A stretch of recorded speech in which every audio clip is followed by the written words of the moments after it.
So, Jesus Christ. I was thinking, Beth, when you said beef was coming, and he couldn't eat that. You wouldn't want to eat that either. Trust me. No.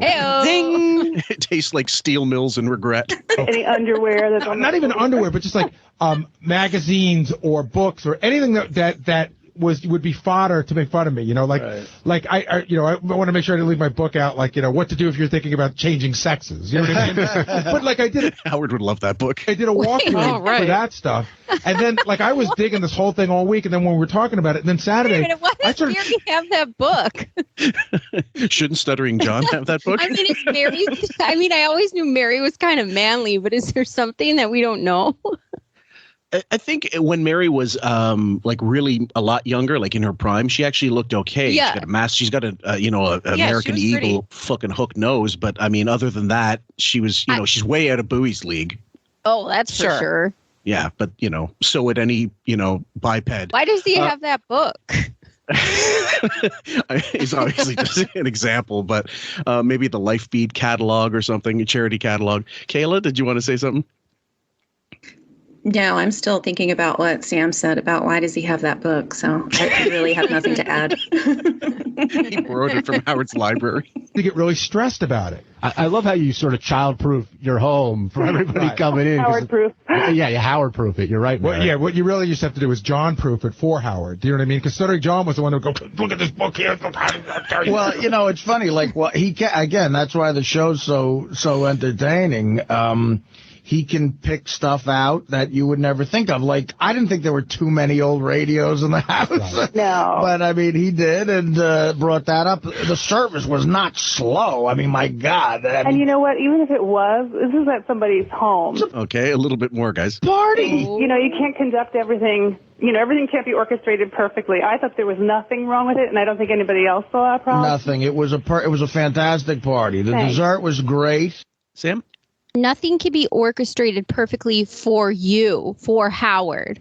That's what she wants to say. Nothing can be perfectly orchestrated for this fucking pelican prick. That's what she wants to say. Because everybody else was fine with the way it was orchestrated. There was only one person who was throwing a shit fit. Well, even if it had gone according to plan and Artie wasn't late and all that shit, he would have complained it should have been an hour earlier. It should have been...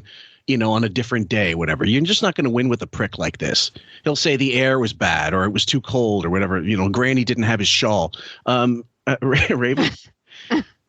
Well, God forbid there be any small talk or chat in between the courses. That's what these dinner parties are all about, is like, joking around with people and having, fun stories to tell. But Wiggy has none of that. He has no writer. He has no support. He doesn't have Benji there to write jokes. He doesn't even have Robin there to laugh at all his stuff. And poor Ralph. We've mentioned that before.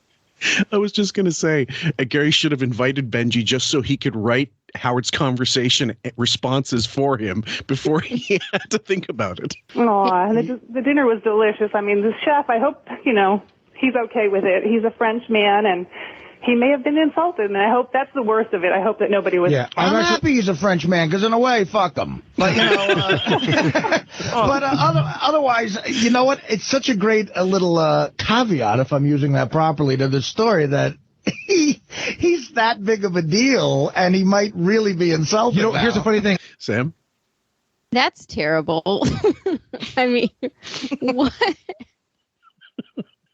What? I think that it's just like, I think the Delabates were using this as their, kind of way of saying, I'm here. We've arrived. Right. We've arrived, and now this fresh chef is a part of this deal, and it just got pissed all over. I just got this image of Gary doing the George Jefferson strut inside the apartment building. In the intro credits. Exactly. What you want, Bentley? I didn't even know that he was that big of a deal. I mean, it was a big deal in our town, and I had seen a note last week that he was voted the #1 restaurant. But when Saturday morning, we also had, it came with, the chef came with a wine guy who was different. The wine guy's one of our neighbors. I was talking to his wife, him and his wife the next morning. They were our friends. I was talking to them the next morning, and she works in the food industry. She said, Jean-Louis is a master chef. And I said, what does that mean? She goes, well, there's very few of them in the world. It's a huge honor. You have to go to Paris to get it. And that was the first time I started to realize, like, maybe he's a little bit, more. They should have just brought fucking KFC snack packs for these assholes. I wonder, like, why even invite any of them? I know. Bowie's way in too deep on this. Yep. Yeah, you should. Not to cast any aspersions, but I'm not a guy that goes to places like this very often. And when I have, of course, in my mind, I put on my mental white gloves and I mind my manners. Raven said the same thing in the first episode. But do you ever go into these places and feel like I'm turning around right away, like just getting the fuck out, going, I do not belong here. I'm not supposed to be here. It's not because I wasn't taught properly. It's because it's just not my fucking scene. And Gary trying to shoehorn him and Mary into this upper crust thing seems so false, like before it even starts, that I wonder why he felt. And I think it's all that attitude. Like, we got more money. Now let's act like people with that tax bracket do. Yeah, it's you feel like you're a pretender. You can do it, like I've done it, but you feel subconsciously, I'm like, man, I wish I was at a home opener, or I wish I was at a bar on St. Patrick's Day. Like, I don't give a shit about this.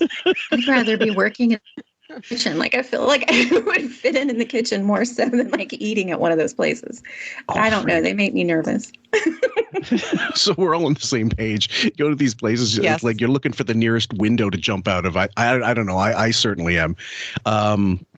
I took a date one time to this one French restaurant, and my French is really good, but even still, I was looking at the menu like it was in fucking Mandarin because I just didn't know what to order. No. I go, I know this is beef, I know this is chicken, and after that, I'm lost. It's Latin. When I mentioned that this morning, and then somebody sent Fred that note, 22 in the world, da-da-da-da. I'm thinking, and then I thought to myself, maybe he's insulted. I think I am going to call him after the show. Right. Well, I mean, again, when Howard talks about when he lived in Detroit, he would go to work and never go out and go back to the hotel and just sit there and wait to go to work again. I feel so bad for the guy. Don't feel bad for him. He's a cowardly. He's the cowardly lion doing morning radio in Detroit, and he's a party pooper. My God, I want to pull out the Colford thing, where the going away thing he had for him and Allison leaving. Where was it? Washington or New York? New York for Washington. I can't remember, but either way, he hired a magician for the party, and it was over by like 10 or 11. Like a fucking 11-year-old's birthday party with Merlin? Are you serious? It's like, of course, we haven't even got to that in Colford yet, but we will. Sorry, Kayla?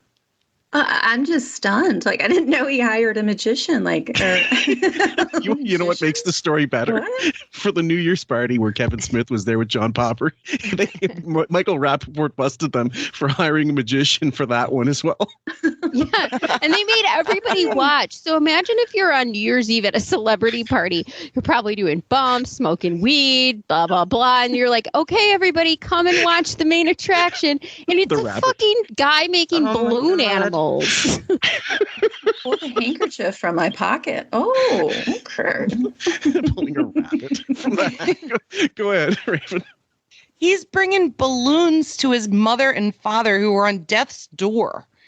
Okay, this week he talked about it. He had a woman bring chocolates and balloons like it was a party or something. They're fucking dying. They're out of their mind with dementia, Alzheimer's, whatever. And she's like just depressed and all. And he's bringing fucking balloons. He doesn't even bring them. Or Beth. He has a woman bringing them. And everybody wanted out. Yeah, he talked about it this week on the live show. It was horrendous. Give them a massage. Give them somebody to do a pedicure or massage them, or talk to them. Put on old timey music that they enjoy. Right? What? A fucking balloons and chocolates? What is it? Valentine's Day for his parents? I mean, what is this? Or better yet, don't ever visit them again. Sorry, Raven. I always say 79's gonna 79. He's not human. He has no empathy, sympathy, nothing. He has no idea of how humans really interrelate when it comes to these kind of situations. So he's just a ghoulish goblin wandering around like just trying to throw money at problems and solve them with fucking balloons.